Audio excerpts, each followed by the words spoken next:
हाल ही में आपने खबर तो देखी होगी कि किस तरह नेपाल में जो हालात बिगड़े हैं वो आपको कुछ टाइम पहले हुए हुए श्रीलंका की और बांग्लादेश के दिनों की याद दिला देते होंगे। जैसे बांग्लादेश में कुछ टाइम पहले शेख हसीना को भागना पड़ा था, वैसे ही जो नेपाल में प्रोटेस्ट हुए हैं वहाँ के प्रधानमंत्री पीके ओली को भी भागना पड़ा है। नेपाल की जेन जी कम्युनिटी ने इस बार पूरी तरह नेपाल को ये समझ लीजिए जला के राख कर दिया। वो इतने आक्रोशित थे सिर्फ इस वजह से क्योंकि उन्होंने जो उनके प्रधानमंत्री थे उन्होंने 20 सोशल मीडिया ऐप्स को पूरी तरह बंद कर दिया था। उन जेन जी कम्युनिटी का ये कहना है कि ये हमारी आवाज़ को दबाने की कोशिश की जा रही है सरकार के द्वारा।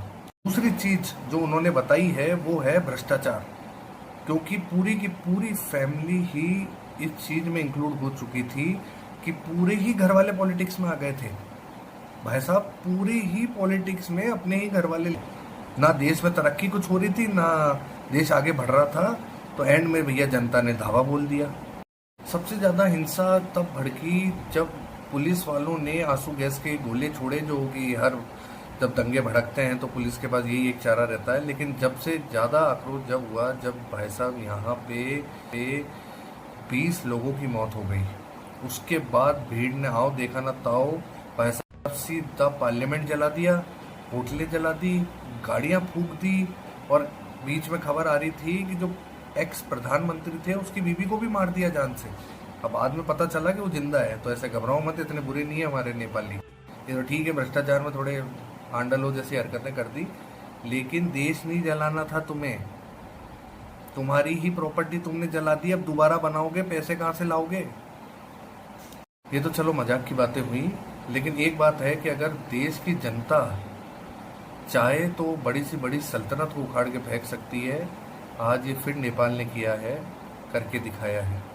लेकिन हर जगह आप चाहे देखें, बांग्लादेश, अफगानिस्तान, अपने नेपाल, भूटान, हर जगह ये स्थिति हो रही है। बस एक भारत देश ऐसा है जो अभी भी एकदम स्ट्रॉन्ग खड़ा है, क्योंकि यहाँ पे पूरी तरह डेमोक्रेटिक वे है। क्योंकि नेपाल में ये कहा जाता है कि 2008 में लोकशाही को ख़त्म करके वहाँ गणतंत्र शाही स्थापित की गई। उसके बाद से ही वहाँ पे हालात बिगड़े हैं। कम से कम कहा जाता है 15 तक प्रधानमंत्री वहाँ पे चेंज हो चुके हैं अब तक। मतलब वो अपना पूरा कार्यकाल भी पूरा नहीं कर पा रहे हैं। तो ये हालत है नेपाल की। अब ये देखना है कि आगे क्या होता है, और जैसे भी कोई भी अपडेट आता है तो मैं आप तक ज़रूर बताऊंगा। लेकिन ऐसे ही वीडियो जानने के लिए आप मुझे लाइक, शेयर और सब्सक्राइब जरूर करें। Thank you.